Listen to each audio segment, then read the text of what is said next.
સરકારી ભરતીમાં નોકરીની લાલચે ઠગાઈનો પર્દાફાશ થયો। વિદ્યાર્થી નેતા યુવરાજસિંહ જાડેજાએ ગંભીર આરોપ લગાવ્યા છે। જીએસઆરટીસીમાં નોકરી અપાવવાના નામે ઠગાઈ કરવામાં આવી। પૈસા લઈને બોગસ એપોઇન્ટમેન્ટ પણ આપવામાં આવી હોય તેવો દાવો કરાઈ રહ્યો છે। 97,200 રૂપિયા નોકરી માટે ઉમેદવારે આપ્યા હતા, એટલે લગભગ 1 લાખ રૂપિયાની આસપાસ નોકરી માટે આપ્યા હતા ઉમેદવારે।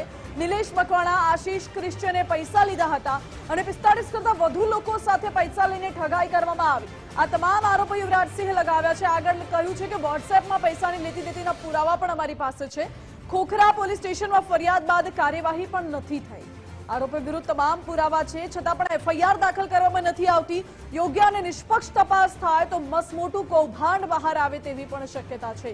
હાલ તો ભોગ બનનાર ગૌરાંગ ગજ્જરનો મોટો ખુલાસો।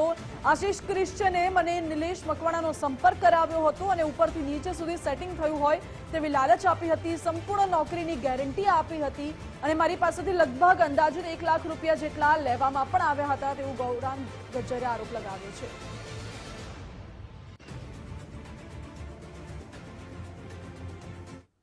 આ જે જીએસઆરટીસી નું જે કૌભાંડ થયું તેમાં બોરસદના એક વ્યક્તિ છે નિલેશ મકવાણા, અને આ નિલેશ મકવાણાએ અલગ અલગ ઉમેદવારો પાસેથી અલગ અલગ રકમની ઉચાપાત કરી છે।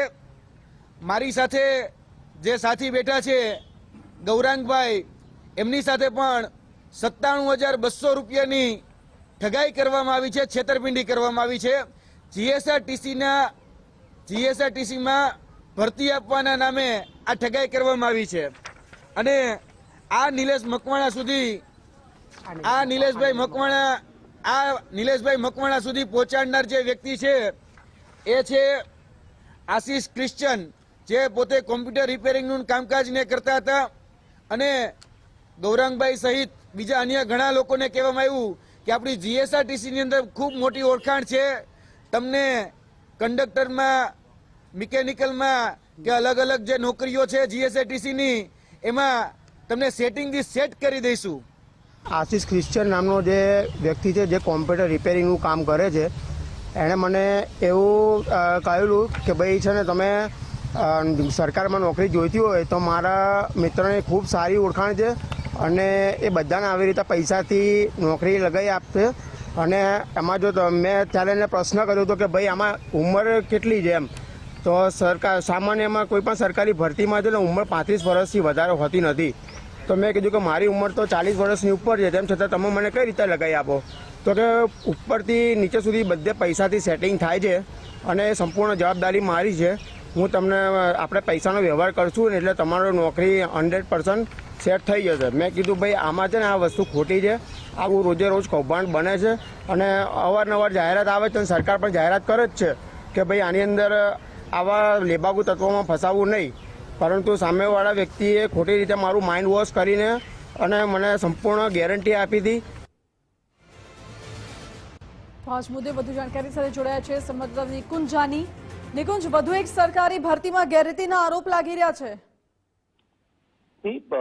સરકારી ભરતીમાં ગેરરીતિ નહીં, પરંતુ સરકારી ભરતી આપવા માટે ઠગાઈ કરાઈ હોય તે પ્રકારની આ ઘટના સામે આવી છે અને જીએસઆરટીસી વિભાગની અંદર એટલે કે એસટી ડિપાર્ટમેન્ટની અંદર નોકરી અપાવવાની લાલચમાં ઠગ ટોળકી જે છે તેને 45 જેટલા લોકો પાસેથી પૈસા વસૂલ્યા છે તે પ્રકારનો દાવો વિદ્યાર્થી નેતા યુવરાજસિંહ જાડેજા તરફથી કરવામાં આવ્યો છે।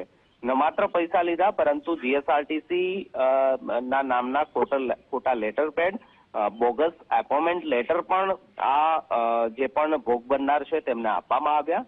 2 નામો સામે આવી રહ્યા છે। એક નિલેશ મકવાણા કે જે બોરસદનો રહેવાસી છે અને વડોદરા ખાતે જીએસઆરટીસીની અંદર નોકરી કરે છે। આ ઉપરાંત આશીષ ક્રિશ્ચિયન નામનો અમદાવાદનો એક કોમ્પ્યુટર રિપેર કરનાર વ્યક્તિ છે।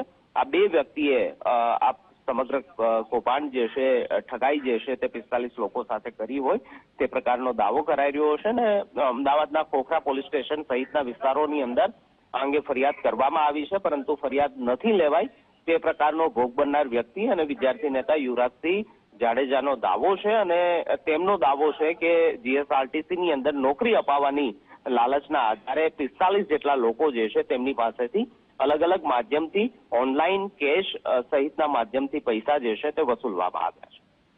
જી નિકુંજ, બિલકુલ આપ જોડાયેલા રહેજો. એનો મતલબ કે નોકરી આપવાની લાલચે પૈસા ખંખેરવામાં આવ્યા અને એનો ખુલાસો વિદ્યાર્થી નેતા યુવરાજસિંહે કર્યો છે.